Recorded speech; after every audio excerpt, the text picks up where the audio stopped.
అది కూడా విధానం ఫోర్త్ కూడా వేదికపైకి రావాల్సిందిగా మనస్ఫూర్తిగా ఆహ్వానిస్తూ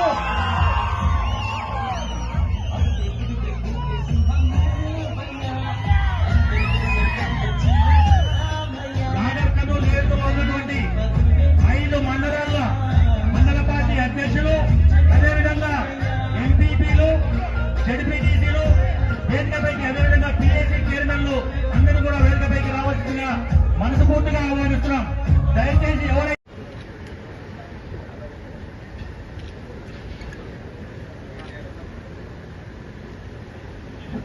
జై తెలంగాణ, కేసీఆర్ గారి నాయకత్వం, కేసీఆర్ గారి నాయకత్వం. Thank you. గౌరవనీయులు పెద్దలు, మీ అందరి అభిమాన నాయకుడు. మరి ఈరోజు సాంకేతికంగా నాగర్ కర్నూలు ఎమ్మెల్యే ఎవరున్నా ఖచ్చితంగా ఇక్కడి కార్యకర్తలు గాని, నాయకులు గాని, అదేవిధంగా పేద ప్రజలు గాని నాగర్ కర్నూలులో ఇంకా కూడా ఎమ్మెల్యేగానే భావిస్తున్న సోదరుడు మరి జనార్దన్ రెడ్డి గారికి, గౌరవనీయులు మన జిల్లా పార్టీ అధ్యక్షులు, అచ్చంపేట నియోజకవర్గ మాజీ శాసనసభ్యులు సోదరులు గువ్వల బాలరాజు గారు, గౌరవ పెద్దలు అన్నగారు, ప్రత్యేకంగా నిజామాబాద్ జిల్లా నుంచి మన కోసం ఇక్కడి దాకా వచ్చిన గౌరవనీయులు ఆర్టీసీ మాజీ చైర్మన్ గారు, అదేవిధంగా నిజామాబాద్ రూరల్ మాజీ శాసనసభ్యులు శ్రీ రజనీ గారు, అదేవిధంగా వేదికపై ఆసీనులైన వివిధ మండలాల పార్టీ అధ్యక్షులు, జడ్పీటీసీలు, మండల ప్రజాపరిషత్ అధ్యక్షులు, సింగిల్ విండోల అధ్యక్షులు, గౌరవ కౌన్సిలర్లు, గౌరవ సర్పంచ్లు, గౌరవనీయులైన ఎంపీటీసీలు, వ్యవసాయ మార్కెట్ కమిటీల అధ్యక్షులు, డైరెక్టర్లు, రైతు బంధు సమితుల అధ్యక్షులు, వివిధ గ్రామాల నుంచి విచ్చేసిన మా తోబుట్టువులందరికీ, మా అన్నదమ్ములందరికీ పేరు పేరున హృదయపూర్వకంగా 2 దశాబ్దాలుగా గుండెల్లో గులాబీ జెండాను మోస్తున్న ప్రతి ఒక్కరికి పేరు పేరున హృదయపూర్వకంగా శిరస్సు వచ్చి నమస్కారం. పాత్రికేయ మిత్రులకు కూడా ప్రత్యేకంగా నమస్కారం. ఈరోజు ఉదయం ఇక్కడికి వచ్చే ముందు అచ్చంపేట పోయింటి. అచ్చంపేటలో బాలరాజు గారి నాయకత్వంలో అక్కడ కూడా ఇట్లాగే బ్రహ్మాండమైన సమావేశం జరిగింది. ఉత్సాహభరితమైన వాతావరణంలో అక్కడ తమ్ముళ్ళు, చెల్లెళ్ళు, అక్కలు, అన్నలు అందరూ ఇచ్చేసి బ్రహ్మాండంగా అచ్చంపేటలో కూడా కొత్త ఉత్సాహాన్ని నింపే విధంగా, మా అందరికి ధైర్యాన్ని ఇచ్చే విధంగా వారు కూడా చాలా స్ఫూర్తిదాయకంగా మాట్లాడినారు. అక్కడ ఒక చెల్లె వచ్చింది, అమ్మాయి పేరు పద్మ. అమ్మాయిది అమరాబాద్ అనుకుంటా.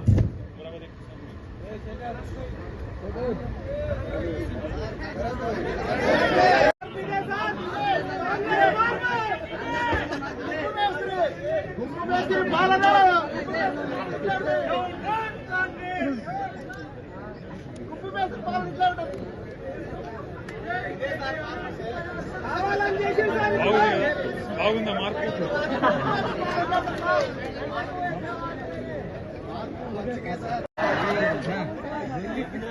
వాస్తవం ఏంటి అంటే నిజంగా కూడా మొదటి 14 ఏళ్లు ఉద్యమంలో ఇదే దూకుడు, ఇదే ఉత్సాహంతో 14 ఏళ్ల పాటు ఆనాడు కూడా కారు రై మరి 100 కిలోమీటర్ల స్పీడ్ తోని ఉద్యమంలో ఉరికింది. ఆఖరికి ఢిల్లీకి 3 చెర్ల నీళ్లు తాగిచ్చి చివరికి ఢిల్లీ మెడలు వంచి ఇదే కారు, ఇదే గులాబీ జెండా ఆనాడు 14 ఏళ్ల పాటు పోరాటం చేసి తెలంగాణ తెచ్చింది. తెచ్చిన తర్వాత 10 ఏళ్లు మళ్లీ అదే జెట్ స్పీడ్ తో 100 కిలోమీటర్ల స్పీడ్ తో 10 ఏళ్ల పాటు ప్రభుత్వం వస్తే అభివృద్ధి, సంక్షేమం అనే తాపత్రయంతో ప్రజలందరూ మనవారే అనే ఉద్దేశంతో 10 ఏళ్ల పాటు రయ్యమని కారు అట్లే ఉరికింది. మరి 24 ఏళ్లు 100 కిలోమీటర్ల స్పీడ్ తో ఉరికితే కారు కొద్దిగా సర్వీసింగ్ అవసరం పడదా? అందుకే సర్వీసింగ్ పోయింది, అంతే, ఏమి కాలేదు, ఏం పెద్ద ఇబ్బంది ఏం కాలేదు. సర్వీసింగ్ కూడా పూర్తయింది. పార్లమెంట్ ఎలక్షన్ వచ్చింది. మళ్ళొక్కసారి ఈ స్పీడ్ బ్రేకర్ దాటి 100 కిలోమీటర్ల స్పీడ్ తో మళ్లీ నాగర్ కర్నూలులో కూడా తప్పకుండా ఉండాలని చెప్పి మనస్ఫూర్తిగా ఆకాంక్షిస్తా ఉన్నాను. మర్రన్నో మాట అన్నాడు, మా వాళ్ళకి ధైర్యం చెప్పాలని. కానీ నేనైతే ఒకటి మాత్రం గంటాపదంగా చెప్తున్నా, నేను అన్ని జిల్లాలు తిరుగుతా ఉన్నా. కార్యకర్తలు నిజానికి ప్రతి గ్రామంలో కార్యకర్తలు చాలా చాలా ధైర్యంగా ఉన్నారు, చాలా చాలా బలంగా ఉన్నారు. ఏమన్నా అక్కడో ఇక్కడ ఏమన్నా కొద్దిగా ధైర్యం లోపిస్తే వేదిక మీద కూర్చున్న నాయకులకు లోపించింది కానీ కార్యకర్తలకు మాత్రం ధైర్యం పెంచుకోవాల్సింది మనం. నేను వేదిక మీద ఉన్న నాయకులను కోరేది ఒకటి మిమ్మల్ని కూడా ఏ పదవిలో ఉండొచ్చు, ఎంత పెద్ద పదవిలో ఉండొచ్చు, మర్చిపోవాకండి. మిమ్మల్ని ఇక్కడ కూర్చోబెట్టింది వాళ్ళు, మనందరినీ కూర్చోబెట్టింది వాళ్ళే. కాబట్టి ఈ సంవత్సరం మొదటి ఒక్క సంవత్సరం కార్యకర్తల్ని వేదిక మీద కూర్చున్న వాళ్ళు కాపాడుకుంటే వచ్చే 4 ఏళ్లు పార్టీని తప్పకుండా మీరే కాపాడతారనే బలమైన విశ్వాసం నాకుంది. ఇక్కడికి వచ్చేటప్పుడు నేను ఒక చెల్లెల గురించి చెప్తా ఉంటే అచ్చంపేటలో, ఆ చెల్లె పేరు పద్మ. అక్కడ సర్పంచ్ గారు, అమ్మాయిది ఆమ్రాబాద్ మండలం చెంచుబిడ్డ. ఆ అమ్మాయిని బాలరాజు గారు పిలిచి మాట్లాడమ్మా అని చెప్పి మైక్ ఇస్తే ఎంత గొప్పగా మాట్లాడిందంటే నాకే ఆశ్చర్యం అనిపించింది. అమ్మాయి వయసు కూడా పెద్దది కాదు, 30 ఏళ్ళు, 25, 30 ఏళ్ళ మధ్యలో ఉంటుందేమో. అమ్మాయి వచ్చి నాకు చెప్పింది ఏంటంటే, అన్నా మనోళ్ళందరూ అంటున్నారు మనం ఓడిపోయినాం అంటున్నారు, మనం ఓడిపోలేదన్నా, తెలంగాణ తెచ్చినాడే మనం శాశ్వత విజయం సాధించినాం అనే మాట ఆ చెల్లెలు చెప్తా ఉంటే నా కళ్ళెం కూడా నీళ్లు తిరిగింది. ఎందుకంటే రాజకీయాల్లో ఈరోజు ఒక జీవితంలో ఒక దినంలో రోజు ఎట్లా అయితే చీకటై మళ్ళీ తెల్లారుతుందో అట్లే రాజకీయంలో కూడా అప్పుడప్పుడు గెలుస్తాం, అప్పుడప్పుడు ఓడిపోతాం. కానీ ఇవాళ ఆ చెల్లెలు చెప్పిన మాటల్లో ఒక నిగూఢమైన అర్థం ఉంది. తెలంగాణ వచ్చింది 2014లో, మీకు తెలుసు. తెలంగాణ వచ్చింది మొన్ననే కాబట్టి, మరి ఇది 3వ ఎలక్షనే కాబట్టి భవిష్యత్తులో ఎంతో మంది ముఖ్యమంత్రులు వస్తారు. కానీ ఒకటి మాత్రం చరిత్రలో దాచేస్తే దాగని సత్యం, తెలంగాణలో వచ్చిపోయే ముఖ్యమంత్రులు చాలా మంది ఉంటారు, కానీ తెలంగాణ తెచ్చిన ముఖ్యమంత్రి మాత్రం ఒకే ఒక్కడు, మన నాయకుడు కేసీఆర్. ఇవాళ రేవంత్ రెడ్డి అంటున్నాడు ఆనవాళ్లు లేకుండా చేస్తా కేసీఆర్ అంటున్నాడు. ఆనవాళ్లు లేకుండా చేస్తా, కేసీఆర్ మత్తుకు రాకుండా చేస్తా, గుర్తుకు రాకుండా చేస్తా, జనాలకు తెలంగాణలో మరిచిపోయేటట్టు చేస్తా అంటున్నాడు. నేను రేవంత్ రెడ్డికి చెప్పేది ఒకటే, తెలంగాణలో కేసీఆర్ గారి ఆనవాళ్లు లేకుండా చేయాలంటే తెలంగాణ లేకుండా చేస్తేనే కేసీఆర్ ను మర్చిపోతారు తప్ప లేకపోతే చేయరు. మళ్ళా నీవు నీ పాత గురువు గారు ఏమైనా మాట్లాడుకొని తెలంగాణ తీసుకుపోయి ఆంధ్రాలో కలిపితే తప్ప తెలంగాణ ఉన్నంత కాలం, తెలంగాణ రాష్ట్రం ఉన్నంత కాలం కేసీఆర్ ను ఎవరు కూడా ఇక్కడి నుంచి తొలగించలేరు అనే మాటను రేవంత్ రెడ్డికి నేను గుర్తు చేస్తా ఉన్నా. చాలా చెప్పిండు రేవంత్ రెడ్డి, ఆయన బృందం, ఇక్కడ ఉన్న వాళ్ళందరూ కూడా ఎన్నెన్ని కథలు చెప్పిండ్రు. అందరికీ అన్ని ఫ్రీ అన్నారు. కానీ ఇప్పుడే తమ్ముడు శశిధర్ రెడ్డి చెప్పినట్టు ఇప్పుడేమో కొందరికే కొన్ని అంటున్నారు. నీకు బండి ఉంటే కట్టు, రేషన్ కార్డు లేకపోతే కట్టు, ఆధార్ కార్డు లేకపోతే కట్టు, నీ అలా కొత్త సన్నాయి నొక్కులు నొక్కుతా ఉన్నారు. కానీ ఖచ్చితంగా ఇది మాత్రం మనకు లభించిన ఒక మంచి అవకాశం. నార్కర్నూలులో నిజంగా కూడా మేమెవరూ ఊహించలేదు. మర్రి జనార్దన్ రెడ్డి ఓడిపోతాడు అంటే మేమెవరం కలలో కూడా నిజానికి ఊహించలేదు. కలలో కూడా ఎవరైనా చెప్తే ఆ మాట నమ్మేది కాదు. ఎందుకంటే ఇక్కడికి వస్తున్నప్పుడు నేను అచ్చంపేట నుంచి కాంగ్రెస్ వాళ్ళది ఒక హోర్డింగ్ చూసిన. ఆ హోర్డింగ్ మీద రాసింది, కందనూలు అభివృద్ధి కాంగ్రెస్ తోనే సాధ్యమట. నవ్వాలనో ఏడవాలనో అర్థం కాలేదు. వాళ్ళ ముఖాలకు మన తెలంగాణ రాకముందు ఈ కందనూలులో కాంగ్రెస్ ఇదివరకు అవకాశం ఇవ్వలేదా? మనం ఎన్నోసార్లు ఇచ్చినాం. ఏం వీకినారు మరి అన్నాడు. ఈ రోజు ఇక్కడ కనబడే ఈ జిల్లా కేంద్రం చేసింది ఎవరు? నాగర్ కర్నూలు జిల్లా చేసింది ఎవరు? నాగర్ కర్నూలులో మెడికల్ కాలేజ్ పెట్టింది ఎవరు? నాగర్ కర్నూలులో ఎస్పీని కూర్చోబెట్టింది ఎవరు? నాగర్ కర్నూలులో కలెక్టరేట్ కట్టింది ఎవరు? నాగర్ కర్నూలు పట్టణంలో అండర్ గ్రౌండ్ డ్రైనేజ్ కట్టింది ఎవరు? ఇక్కడ మినీ ట్యాంక్ బండ్ కట్టింది ఎవరు? ఈ రోడ్లు బ్రహ్మాండంగా ఇలా డబల్ రోడ్లు చేసి డివైడర్లతో హైదరాబాద్ ను తలదన్నే విధంగా చేసింది ఎవరు? మరి వీళ్ళేమో కందనూలు అభివృద్ధి కాంగ్రెస్ తోనే సాధ్యం అంటే నవ్వాలనా ఏడవాలనా నాకైతే అర్థం కాలేదు. ఎందుకంటే ఒకసారి ఆలోచన చేయండి, 50 ఏళ్ళు అధికారం ఇస్తే ప్రజలు గతంలో మంచినీళ్ళు ఇయ్యలే, సాగునీళ్ళు ఇయ్యలే, కరెంట్ ఇయ్యలే, ఎన్నడూ చక్కగా ఈ 3 ఇయ్యలే. మరి కాంగ్రెస్ ఎందుకు ఓటేసిండ్రు అని మీరు అనొచ్చు ప్రజలు. నిజానికి తప్పు రేవంత్ రెడ్డిది కాదు. రేవంత్ రెడ్డి ఓపెన్ గా చెప్పిండు, మీకు యాదకుండా టీవీలలో చెప్పిండు. ఏం చెప్పిండు? ప్రజలు మోసపోవాలని కోరుకుంటారు, ప్రజలు మోసం చేసేటోళ్ళనే నమ్ముతారు, అందుకే మేము మోసం చేసే మాటలే చెప్తాం, వాళ్ళు విని మా కోట్లు వేస్తే మా తప్పెట్లయితది అని చాలా నిజాయితీగా రేవంత్ రెడ్డి చెప్పిండు. మనమే దాన్ని చక్కగా ప్రజలకు చెప్పలేకపోయినాం. అంతే, వీళ్ళు లంగలు అనే మాట మనం చక్కగా చెప్పలేకపోయినాం. ప్రజలు అదే మాటలు నమ్మిండ్రు. 420 హామీలు నమ్మిండ్రు. బస్సు ఫ్రీ, బంగారం ఫ్రీ, ఇది ఫ్రీ, అది ఫ్రీ, అందరికి అన్ని ఇస్తామంటే ఇక కేసీఆర్ గారు ఇచ్చినవి రానివ్వట్టే అవి ఎక్కడ పోతాయి, ఇక కొత్త ఏమో వస్తాయంట, వాటి కోసం ఒక్కొక్కరికి అవకాశం ఇద్దామని చెప్పి మరి కొంతమంది తప్పు ఆలోచన చేస్తే ఇలా 5,000 ఓట్లతో నాగర్ కర్నూలులో మరి జనార్దన్ రెడ్డి గారు ఓటమి పాలైనారు. ఆయన ఒక మాట అన్నాడు, అన్న 2 నెలలు నేను దూరం ఉన్నాను. మా జెడ్పీ చైర్మన్ ఒక మాట అన్నది ఇప్పుడే, మంచి మాట. ఏమన్నది? అడగకుండానే కేసీఆర్ అన్ని చేసిండన్నా, అందుకే మనం కొంత ఆలోచించి చేసేందులోనేమో అడిగిపించుకొని చేసేందుంటే బాగుండేనేమో అనే మాట చెప్పింది జెడ్పీ చైర్మన్ గారు. మీ మర్రన్న కూడా అడగకుండానే చాలా చేసిండు. నేను చెప్తానే ఉన్నా ఆయన అండర్ గ్రౌండ్ డ్రైనేజ్ వద్దు స్వామి అని చెప్పిన, ఏం లేదన్నమాట. వద్దని చెప్పిన, నేను సిరిసిల్లానే చేసుకోలేదు భయ్, నీకెందుకు ఇప్పుడు అంటే లేదు నేను చేసుకోవాలని చేసిండు, చేసుకున్నాడు. వద్దనగా పెళ్లిళ్ళు చేసిండు, నేను వద్దని కూడా చెప్పిన. అది కూడా 1500 పెళ్లిళ్ళు చేసిండు, కోట్ల రూపాయలు ఖర్చు పెట్టి స్కూళ్లు కట్టిండా లేదా? నాకు నిన్నగాక మొన్న టీవీలో చూస్తే చాలా ఆశ్చర్యం అనిపించింది. అబ్బా, పైసలేమో మరి జనార్దన్ రెడ్డి పెట్టాలంట, రిబ్బన్ మాత్రం వేరే వాడు కటింగ్ చేస్తాడంట. శిలాఫలకానికి కూడా పైసలు ఈయనిస్తాడు, కటింగ్ మాత్రం వేరే వాడు వచ్చి చేసి ప్రోటోకాల్ అని లొల్లి. ఏమన్నా ఇజ్జత్ మనం ఉండాలి నమ్మద్దా? కాంగ్రెస్ వాళ్ళకు నిజంగా ఏమన్నా కొద్దిగా సిగ్గు ఇజ్జత్ అనిపేదాబ్బా? ఆయన సరే ఇక్కడ ఎమ్మెల్యే నడేం లాభం, ఆయన అంటే చిన్నపిల్లగాడు. కానీ అలా నాయకుడు ఎట్లున్నాడు రేవంత్ రెడ్డి. చూడండి రేవంత్ రెడ్డి ఏం మాట్లాడుతున్నాడు, ఏమంటున్నాడు ఆయన? రాంగ్ అని అంట మేడారం పోయి చెప్తున్నాడు. అడవి మేడారం పోయి సమ్మక్క సారక్క జాతరలో ఆ వనదేవతల సాక్షిగా పచ్చబద్దాలు చెప్తున్నాడు.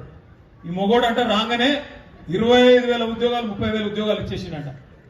ఈ 65-70 రోజుల ఒక నోటిఫికేషన్ అని ఇచ్చిండా? మరి నాకు తెలియకుండా అడుగుతా, లగ్గమే కాకపాయే పిల్లగాడేడికి పుట్టిండే.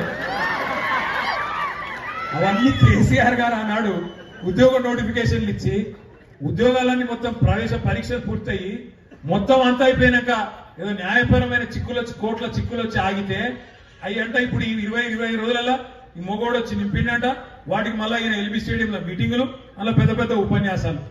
నేను అందుకే అనేది, పచ్చి మోసగాడే ముఖ్యమంత్రి అయినప్పుడు ఇక్కడ ఉండే ఎమ్మెల్యేలను కానీ ఇక్కడ కింద ఉండే చిన్న చిన్న నాయకులను కానీ మనం ఏమంటాం? ప్రజలు మోసపోవాలనే కోరుకున్నారు, మోసపోతున్నారని చెప్తే నమ్మినరు. మార్పు కావాలన్నారు, ఓట్లు వేసిండ్రు. మరి ఓట్లు వేసిన పుణ్యమానికి ఇవాళ ఏమైంది ఒక్కసారి ఆలోచించండి. కేసీఆర్ గారు ఉన్నప్పుడు ఇప్పుడే శాంతకుమార్ గారు చెప్పిందమ్మా, రైతు బంధు వారం 10 రోజుల లోపల 70 లక్షల రైతుల ఖాతాల్లో టింగు అనుకుంటా 7,600 కోట్ల రూపాయలు టక్క వచ్చి పడుతున్నాయి. ఇవాళ ఏంది పరిస్థితి రైతులది? ఊళ్ళల్లో ఒకళ్ళ మొక్కలు ఒకళ్ళు చూసుకుంటున్నారు. నీకు పడ్డదా అంటే నీకు పడ్డదా, నాకు వాళ్ళే నీకు వాళ్ళే, అందరికి గుండు కొట్టిండు, సున్నం పెట్టిండు, బాగా నీట్ గా. మార్పు బాగుందా అంటే ఇవాళ తేలు కుట్టిన దొంగలాగా ఒకళ్ళనొకళ్ళు చూసుకునే పరిస్థితి లేకుండా పోయింది. అందుకే నేను కరెంటు పోగానే నేను అడిగింది, అందుకే మిమ్మల్ని మార్పు బాగుందా అని. మీరు కూడా కదే అడగండి. ఎవరు రైతన్న వచ్చి అన్నా మీరు కొట్లాడాలని చెప్తారు మనకి, బాగుందా అన్న మార్పు అని అడగండి. మీరు బాగుందా, మంచిగా ఎంచుకురు కదా, మార్పు బాగుందా అని అడగండి. ఒకప్పుడు ఉమ్మడి ఆంధ్రప్రదేశ్ లో వలసలకు కేర్ ఆఫ్ పాలమూరు. కానీ కేసీఆర్ వచ్చినాక ఇదే పాలమూరు వ్యవసాయ విప్లవానికి చిరునామాగా మార్చిన విషయం మనందరం మళ్ళొకసారి గుర్తు చేసుకోవాల్సిన అవసరం ఉంది. పాలమూరు రంగారెడ్డి ప్రాజెక్టులో రివర్స్ పంపింగ్ నుంచి మొదలు పెడితే పాలమూరు జిల్లా రివర్స్ మైగ్రేషన్ దాకా టిఆర్ఎస్ 10 ఏళ్ల ప్రస్థానం నిజంగా కూడా పాలమూరు చరిత్రలో ఒక సువర్ణ అధ్యాయం అని చెప్పక తప్పదు. సరే, అప్పుడప్పుడు జరుగుతూ ఉంటాయి కొన్ని కానీ బాధపడవలసిన అవసరం ఏం లేదు. ఒకనాడు గంజి కేంద్రాలతో అల్లాడిపోయిన విలవిల్లాడిన ఈ ప్రాంతం మన 10 ఏళ్ల పరిపాలనలో కొనుగోలు కేంద్రాలతో కలకలలాడిన మాట వాస్తవమా కాదా ఒక్కసారి రైతులకు గుర్తు చేయాలని చెప్పి నేను కోరుతా ఉన్నా. ఇక్కడే మీ పక్కనే ఉన్నది ఇవాళ నాగర్ కర్నూలు జిల్లా కలెక్టరేట్, ఎస్పీ కార్యాలయం. ఈ కొత్త సంస్కరణలతో, పరిపాలనా సంస్కరణలతో ప్రజలకు పరిపాలనను దగ్గర తెచ్చి ఇవాళ నాగర్ కర్నూలు జిల్లా చేసిన, గద్వాలను జిల్లా చేసిన, నారాయణపేటను జిల్లా చేసిన, వనపర్తిని జిల్లా చేసిన, ఒక్క మెడికల్ కాలేజీ లేని జిల్లాలో 5 మెడికల్ కాలేజీలు పెట్టిన ఘనత కూడా మన నాయకుడు కేసీఆర్ గారికే దక్కుతుంది అనే మాట కూడా మీకు విజ్ఞప్తి చేస్తా ఉన్నా. కానీ గుంపు మేస్త్రి గారికి ఇవి నచ్చలేవు. నచ్చగా ఆఖరికి తెలంగాణ తల్లి కూడా అట్లుండడం నచ్చలేదంట. ఆయన తెలంగాణ తల్లినేమన్నా మనం అధికారంలోకి వచ్చినాక ప్రభుత్వంలో మనం పెట్టినామా? ఉద్యమంలో ఆనాడు రావెల్ల వెంకటరామారావు లాంటి కవులు ఎంతో మంది, ఒకరు ఇద్దరు కాదు, ఆనాడు ఒక తల్లి రూపంలో తెలంగాణను కొలుచుకోవాలని చెప్పి ఒక విగ్రహ రూపాన్ని ఇస్తే ఈయన మాట్లాడుతాడు అసెంబ్లీలో తలాతోక లేకుండా. తెలంగాణ తల్లి ఇట్లుంటుందా, నెత్తి మీద కిరీటం పెట్టుకుంటుందా, బంగారు వడ్డానం పెట్టుకుంటుందా, చేతిలో బతుకమ్మ ఉంటుందా, ఇట్లుంటుందా తల్లి తెలంగాణ తల్లి? ఆ ఆభరణాలు రాచరిక పోకడలకు వ్యవహారానికి సంకేతం అని మాట్లాడుతున్నాడు రేవంత్ రెడ్డి. మీరు చూస్తా ఉన్నారు, వడ్డానాలు పెట్టుకుంటేనంట ఆయనకు నచ్చలేదంట. వడ్డానాలు పెట్టుకోడు తెలంగాణ అని మాట్లాడుతున్నాడు. కానీ సోషల్ మీడియాలో మీరే చూసింటారు, రేవంత్ రెడ్డి గారి ఇంట్లో పెళ్లి అయితేనేమో నిండుగా వడ్డానాలు వేసుకోవచ్చు, బంగారాలు దిగేసుకోవచ్చు, అన్ని వేసుకోవచ్చు. కానీ తెలంగాణ తల్లులు మాత్రం అట్లా ఉంటే ఆయనకు నచ్చలేదట. నాకు ఇంకొకటి మాత్రం అనుమానం ఉంది, ఈ మనిషి ఇదివరకు ఏం చేస్తున్నాడో నాకే తెలియదు, మీకే తెలవాలి. పక్కనే ఉన్న అచ్చంపేటోడు కాబట్టి మీకే తెలవాలి. సెక్రటేరియట్కి వచ్చిండు, వచ్చి ఏమంటాడు రేవంత్ రెడ్డి, లంకె బిందెలు ఉంటాయనుకున్నా, ఇడ లంకె బిందెలు లేవు, ఖాళీ కుండలు ఉంటాయంటున్నాడు. నాకు తెలియక అడుగుతా, గడ్డపారలు పట్టుకొని, తట్టపారలు పట్టుకొని, నెత్తి మీద దుప్పటి కప్పుకొని, అర్ధరాత్రి కందిళ్ళు పట్టుకొని ఎవరు తిరుగుతారు లంకె బిందెల కోసం? ఎవరు? మరి వెనకటికి రేవంత్ రెడ్డి ఏం చేస్తున్నాడో నాకు తెలియదు, కానీ మరి ఇదే పని చేసినట్టున్నాడు ఇదివరకు. అందుకే లంక బిందెలు ఎత్తుతున్నాడు. ఇక లంక బిందెలు మంచిగా లేవు, ఆ లంక బిందెలు దొరకలేదని చెప్పి తెలంగాణ తల్లి మీద ఉన్న వడ్డానం గుంజుకోపోదామని చూస్తున్నాడు. గాడికి వచ్చింది కథ. ఎందుకు చెప్తున్నా ఇవన్నీ అంటే, ఇట్లాంటి వాళ్ళు ఇవ్వాలి మన ముఖ్యమంత్రి. ఆయన చూడండి, ఆయన తెలివి ఎట్లా వాడైందంటే రాష్ట్ర గీతం అని పెట్టిండు. ఏమిటిది? జయ జయ హే తెలంగాణ తల్లి జయ కేతనం, 10 జిల్లాల నీ పిల్లలు ప్రణమిల్లేశ్వతరణం అని మంచి పాట, అందేశ్రీ గారు రాసిన పాటను దాన్ని రాష్ట్ర గీతంగా పెట్టిండు. వెల్కమ్, దానిలో ఇబ్బంది ఏం లేదు. కానీ ఇప్పుడు 10 జిల్లాలు లేవు, 33 జిల్లాలనే ఆయనకు తెలియదు. సరే, అది వేరే విషయం. ఇంకొక విషయం ఏంటంటే, ఒక దిక్కేమో రాష్ట్ర గీతం జయ జయ హే తెలంగాణ, ఇంకో దిక్కేమో రాష్ట్ర అధికార ముద్రలో రాజముద్ర అంటారు కదా, ప్రభుత్వం యొక్క టప్ప. ఆ టప్పలో చార్మినార్ ఉన్నది, కాకతీయ కళాతోరణం ఉన్నది. అది మంచిది కాదు, అది రాచరిక పోకడలకు నిదర్శనం అని రేవంత్ రెడ్డి మాట్లాడతాడు. తెలియదు. అందశ్రీ రాసిన పాట ఎప్పుడైనా సౌతనేమో బాగుంది, ఎన్నడూ చదివినోడు కాదా, ఉద్యమం చేసినోడు కాదా, తెలియదు. ఏదో తంతే కారుల బుట్టలో పడ్డట్టు వచ్చి పడ్డాడు. ఇప్పుడు అడ్డిమారి గుడి దెబ్బలో వచ్చి ముఖ్యమంత్రి కూర్చున్నాడు. ఏమంటున్నాడు? ఆయనకు తెలియని విషయం ఏంటంటే, అందశ్రీ రాసిన పాటలనే ఉంది. ఏమనున్నది? 10 జిల్లాల నీ పిల్లలు ప్రణమిల్లిన శుభతరుణం అనుంది. గోలుకొండ నవాబుల గొప్ప వెలుగ చార్మినారు, కాకతీయ కళా ప్రబల కాంతి రేఖ రామప్ప అనే మాట అదే పాటలో ఉంది. ఆ సన్యాసిగా తెలియదు. ఆయన మన ముఖ్యమంత్రి, మన కర్మానికి. రాష్ట్ర గీతంలో ఉన్నదానికేమో అదే కేబినెట్ ఆమోద ముద్ర పెడుతుంది. అదే కేబినెట్ లో రాష్ట్ర అధికార ముద్రలో మాత్రం గోల్కొండ ఉండొద్దు, చార్మినార్ ఉండొద్దు అని చెప్తారు.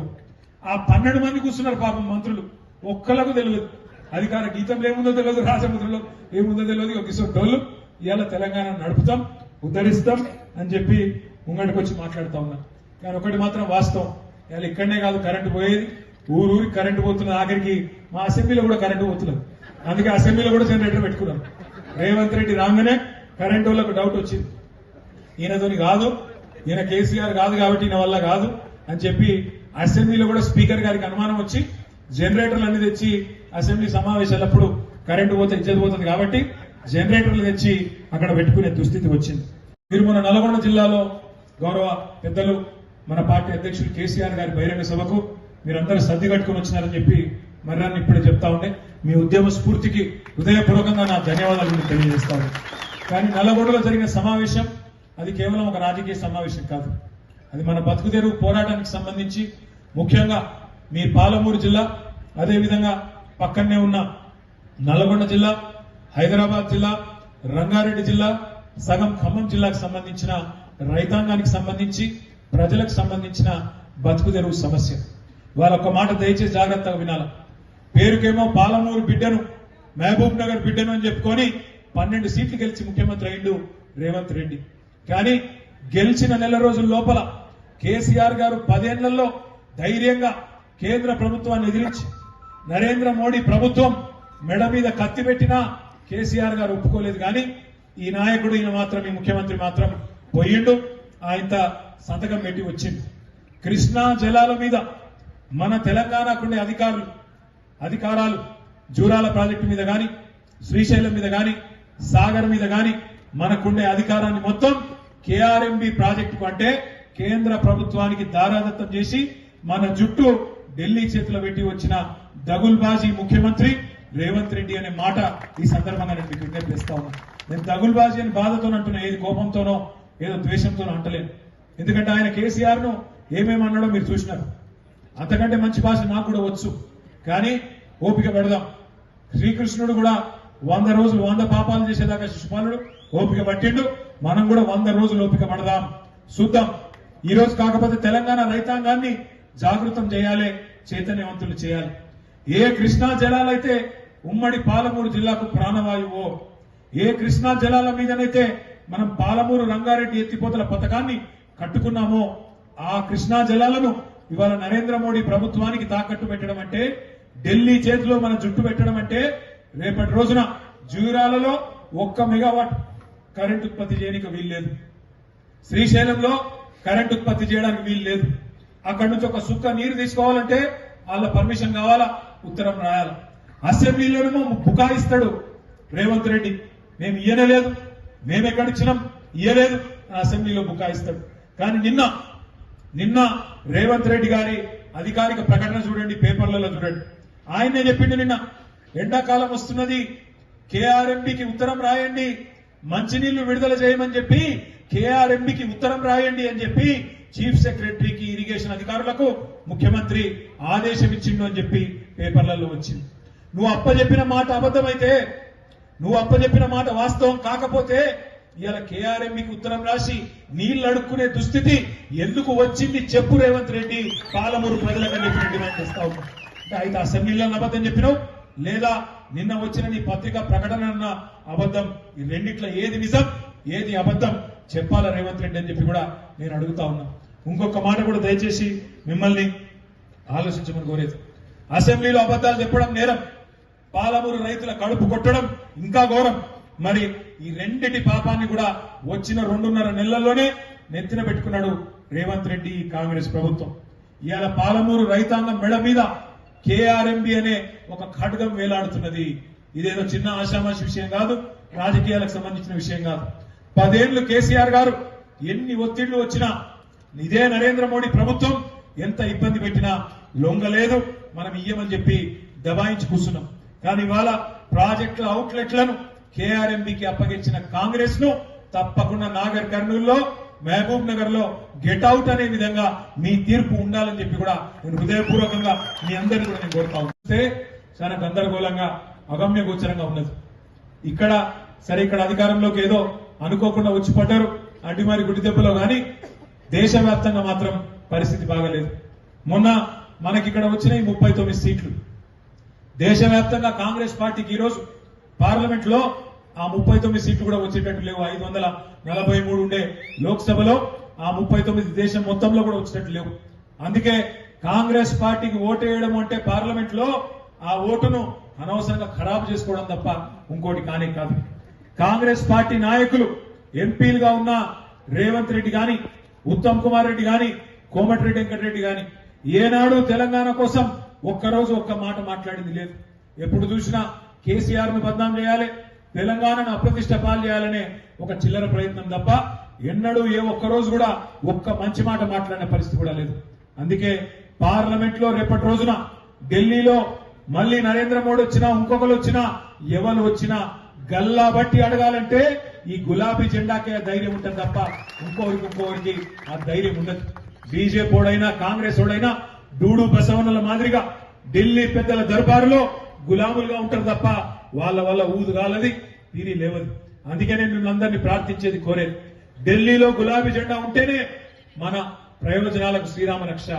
రేపటి రోజున కేఆర్ఎంబి మీద కొట్లాడాలన్నా, పార్లమెంట్ లో గొంతు విప్పాలన్నా, గర్జించాలన్నా ఒక గులాబీ జెండా కప్పుకునే నాయకులకే సాధ్యం తప్ప మిగతా వాళ్ళకి కాదు అనే మాట కూడా నేను మీకు గుర్తు చేస్తా ఉన్నా. ఇంకొక మాట కూడా నేను మీకు గుర్తు చేస్తా ఉన్నా. మరి జనార్దన్ రెడ్డి గారు చెప్పినారు, అరచేతిలో వైకుంఠం చూపెట్టి నోటికొచ్చిన మాటలు చెప్పి బస్సు ఫ్రీ, బంగారం ఫ్రీ అన్నారు. మరి అలా కళ్యాణ లక్ష్మి చెక్కులు అదే పాత కళ్యాణ లక్ష్మి చెక్కులు ఇస్తున్నారు. ఎక్కడైనా తులం బంగారం ఇచ్చిందా ఇప్పటికీ? మరి మనం అడగద్దా? 100 రోజులు ఆగుదామా? సరే ఆగుదాం, 100 రోజులు ఆగుదాం. 100 రోజులు ఎక్కువ దూరం ఏం లేదు తమ్ముడు. మార్చి 17తో 100 రోజులు నిండుతుంది. ఆ తర్వాత బొందలు అవ్వడం కూడా మనమే చేయాలి, అబద్ధం కాదు. వాళ్ళ బొందలు అవ్వేది కూడా మళ్ళా మనమే. 100 రోజులు నిండగానే వాళ్ళ బొందలు అవ్వడానికి 420 హామీలు, 6 గ్యారంటీలు కాదు, 420 హామీలు ఏవైతే ఇచ్చిండ్రో ఆ హామీలు ఒక్కొక్కటి గల్లా బట్టి నిలదీసేది ప్రజల తరపున మళ్ళీ కొట్లాడేది మనమే కాబట్టి తప్పకుండా దానికి కూడా సంసిద్ధంగా ఉండాలని చెప్పి కూడా నేను మీకు విజ్ఞప్తి చేస్తా ఉన్నాను. 2 లక్షల రుణమాఫీ అన్నాడు రేవంత్ రెడ్డి. యాదికున్నదా? ఉరికి తెచ్చుకోండి. ఇప్పుడు కింద ఎవరైనా తెచ్చుకోకపోతే తమ్ముళ్ళు డిసెంబర్ 8 తారీఖు వరకు రైతన్నలు ఉరకండి, తెచ్చుకోండి. 9 నాడు నేను ముఖ్యమంత్రి అవుతున్నా 2 లక్షల రూపాయలు రుణం మాఫీ చేస్తా అన్నాడు. అంటే డిసెంబర్ 9 వాయే, జనవరి 9 వాయే, ఫిబ్రవరి 9 వాయే, మార్చి 9 రానే పట్టే. మరి ఎన్ని పోవాలి ఇంకా? చూద్దాం, మనం కూడా చూద్దాం. రైతన్నలు కూడా చూస్తా ఉన్నారు. ఇప్పటికే రైతు బంధు పడతలేదు, కరెంటు వస్తలేదు, 2 లక్షల రుణమాఫీ ఊసు లేదు. మరి ఏం జరుగుతున్నది అనేది తెలంగాణలో రైతన్నలు కూడా ఆలోచన చేస్తా ఉన్నారు. లోపల రగిలిపోతా ఉన్నారు. ఎందుకంటే ఓట్లు వేస్తేవి, మరి గెలిపిస్తేవి, తప్పు చేస్తేవి, కక్కలేక మింగలేక సావ పడితేవి, అనవసరంగా కేసీఆర్ ను పోగొట్టుకుంటేవి, ఇప్పుడు ఏం చేయాలా అనే బాధలో రైతులు ఉన్నారు. మీరేం వాళ్ళని పుల్లవిరుపు మాటలు అనవలసిన అవసరం లేదు. కేవలం ఒకటే మాట అడగాలి, మార్పు మంచిగుందా రైతన్న అని అడగాలి. అంతే, మార్పు మంచిగుందా అన్న, బాగా వస్తున్నదా మరి కరెంటు అనే మాట అనాలా. 2 లక్షల ఉద్యోగాలు అన్నాడు, 2 లక్షల ఉద్యోగాలు అన్నాడు. కానీ మందికి పుట్టిన బిడ్డలు మా బిడ్డలు అని చెప్పుకోండి అలవాటిలో. కేసీఆర్ ఇచ్చిన 30,000 ఉద్యోగాలు నాయి అని చెప్పుకుంటాడు సిగ్గు లేకుండా. ఎప్పుడు వచ్చిండు, ఎప్పుడు నోటిఫికేషన్ ఇచ్చినావు, నువ్వు ఎప్పుడు ఉద్యోగాలు నింపుతీవి? కేసీఆర్ ఇచ్చిన ఉద్యోగాలు నీ ఖాతాలో వేసుకొని, కేసీఆర్ జేబు కొట్టి నీ జేబులో పెట్టుకొని నేనిచ్చినా అని చెప్పుకుంటే తెలంగాణ తమ్ముళ్ళు, తెలంగాణ పిల్లలు పిచ్చోళ్ళు అనుకుంటున్నావు. రేవంత్ రెడ్డి, నువ్వు చెప్పిన 2 లక్షల ఉద్యోగాలు ఖచ్చితంగా ఇయ్యాలి. సంవత్సరం లోపల నింపుతా అన్నావు, సంవత్సరం లోపలనే 2 లక్షల ఉద్యోగాలు నింపుతా అన్నావు. నింపకపోతే తప్పకుండా అదే తెలంగాణ తమ్ముళ్ళు, అదే తెలంగాణ చెల్లెళ్ళు తప్పకుండా నీ భరతం పడతారనే మాట కూడా ఈ సందర్భంగా నేను మీకు విజ్ఞప్తి చేస్తా ఉన్నా. మొన్న రేవంత్ రెడ్డి చెప్పిన పచ్చి అబద్ధం, ఆ 30,000 ఉద్యోగాలు 2 లక్షల భాగం అని చెప్పి తప్పించుకునే ప్రయత్నంలో పడ్డాడు. అవి మనం ఇచ్చిన ఉద్యోగాలు, ఈయన లెటర్ ఇచ్చిండు అంతే. మిగతా 2 లక్షల ఉద్యోగాలు నువ్వు ఇచ్చిన మాట ప్రకారం ఖచ్చితంగా ఇయ్యాలి. ఆ 30,000 ఉద్యోగాలు కేసీఆర్ ఖాతాలోకి పోతాయి తప్ప నీ ఖాతాలకు రావు. సొమ్మొకడిది సోకొకడిదన్న సామెత గట్లున్నది కథ. అత్త సొమ్ము అల్లుడు దానం చేసినట్టు కేసీఆర్ గారు ఇచ్చిన ఉద్యోగాలను ఈయన వచ్చి అదేదో కాగితాలు ఇచ్చి నేనిచ్చినా అని చెప్పి ఎగిరినంత మాత్రాన నిజాలు అబద్దాలు కావు. నేను అందుకే మిమ్మల్ని కోరేది, ఈయన మాట్లాడే మాటలు, ఈయన తిట్టే బూతులు అన్ని వింటున్నాం. మేము కూడా అన్ని జాగ్రత్తగా గమనిస్తున్నాం. మాట్లాడుతున్నాడు 100 ఫీట్ల లోపల, 100 ఫీట్ల 100 మీటర్లు అనే కదా, 100 మీటర్ల లోపల బోధ పెడతారంట కేసీఆర్ ను, బీఆర్ఎస్ పార్టీ. ఇసోటోళ్ళని ఇదివరకు చాలా మందిని చూసినాం. ఇంతకుముందు ఏంటంటే ఈయన గురువు గారు ఉండేది ఒక ఆయన, ఆ గురువు గారు ఉండే, ఆయనతో పాటు ఇంకొక ఆయన ఉండే, చాలా పెద్ద తీస్మార్కాన్లు. 24 ఏళ్లకెళ్ళి ఇసొంటి డైలాగులు విన్నాం. నేను అందుకే అంటా ఉన్నా, నాగర్ కర్నూలు వేదికగా పెద్ద తీస్మార్కాన్లతో కాలేదు ఈ గులాబీ జెండా తొక్కేసుడు, ఈ పుడరకాంతో ఏం కాదు అని మాట కూడా నేను విజ్ఞప్తి చేస్తా ఉన్నా. ఈయనతో ఏమి కాదు, గొంతు తీర్చుకోవడాలు, అరవడాలు, ఏదో డైలాగులు కొట్టడాలు, 4 స్టంట్లు కొట్టుడు తప్ప, సోషల్ మీడియాలో పోజులు కొట్టుడు తప్ప నిజంగా నువ్వు పీకేది ఏమీ లేదు. ఎట్లంటావా? నేను ఇలా ఒకటే సూటి ప్రశ్న ఏమైనా చేసేది ఉంటే రేవంత్ రెడ్డి నేను ఒకటే అడుగుతా ఉన్నా.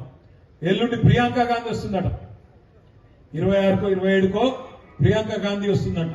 మరి ఆమెకి రాష్ట్రంతో ఏం సంబంధమో, ఆమె ఏమైనా ప్రభుత్వంలో ఉన్న మనిషి ఏమి కాదు, కానీ ఆమెను కూడా పిలుచుకొని ఏదో ప్రోగ్రాం చేస్తున్నారంట. నేను అడుగుతా ఉన్నా ప్రియాంక గాంధీ గారిని, రేవంత్ రెడ్డి గారిని, మీరు ఎన్నికల సమయంలో ఇదే ప్రియాంక గాంధీని పిలుచుకొని ఎల్బీ స్టేడియంలో యూత్ డిక్లరేషన్ అని పెట్టినావు. ఏం చెప్పినావు ఆ రోజు? రాష్ట్రంలో 30-40 లక్షల మంది నిరుద్యోగులు ఉన్నారు. ఆ నిరుద్యోగులందరికీ నెలకు 4,000 రూపాయలు నిరుద్యోగ భృతి ఇస్తా అని చెప్పినాం.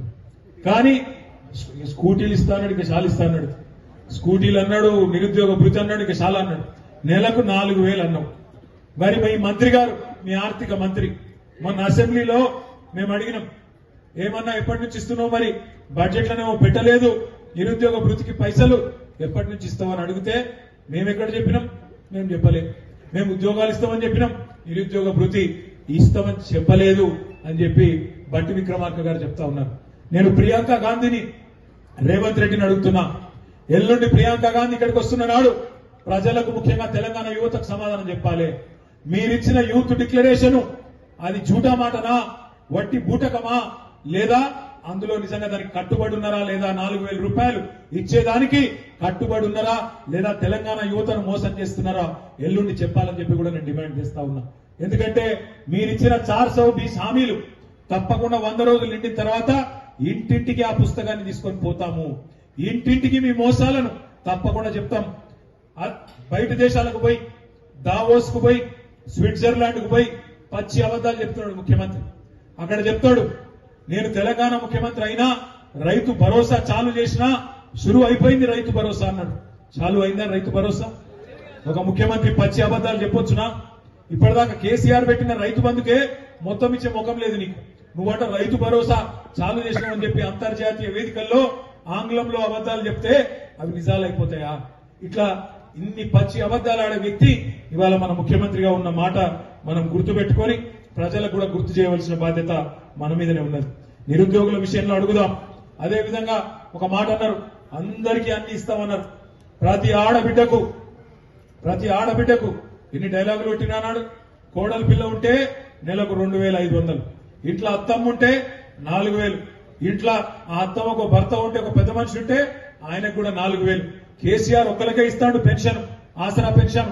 అవ్వకో తాతకో మేమొస్తే ఇద్దరికి ఇస్తామని చెప్పారు. అవ్వకు తాతకు ఇద్దరికి ఇస్తామని చెప్పారు. చెప్పిరా లేదా? నార్కన్లు చెప్పలేదా? అవ్వకి ఇస్తామన్నారు, తాతకి ఇస్తామన్నారు, కోడలికి 2,500 ఇస్తామన్నారు.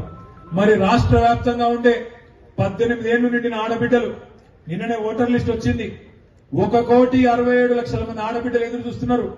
రేవంత్ రెడ్డి గారు 1,67,00,000 మంది ఆడబిడ్డలు ఎదురు చూస్తున్నారు. నెలకు 2,500 ఇయ్యాలని చెప్పి నేను డిమాండ్ చేస్తా ఉన్నా. అందరికి ఇస్తా అన్నావు, మళ్ళా కొందరికి ఎగబెట్టే ప్రయత్నం చేస్తే ఆ ఆడపిల్లలే మొదలు పెడతారు, మీ అంతం చూస్తారు అనే మాట కూడా నేను విజ్ఞప్తి చేస్తా ఉన్నా. ఆనాడు ఇదే రేవంత్ రెడ్డి, ఇదే కాంగ్రెస్ పార్టీ ఏం చెప్పింది? సిలిండర్ 500 రూపాయలకే అన్నారు. ఇవాళ మళ్ళా కట్టింగులు పెట్టే ప్రయత్నం చేస్తున్నారు. 1,34,00,000 1,24,00,000 గ్యాస్ కనెక్షన్లు ఉన్నాయి తెలంగాణలో. 1,24,00,000. మరి రేవంత్ రెడ్డి చెప్తున్నాడు ఎల్లుండి కొన్ని లక్షల మందికి ఇస్తాం, మిగతా వాళ్ళకి అటెంక చూస్తాం, తర్వాత సంగతి తర్వాత అంటున్నాడు.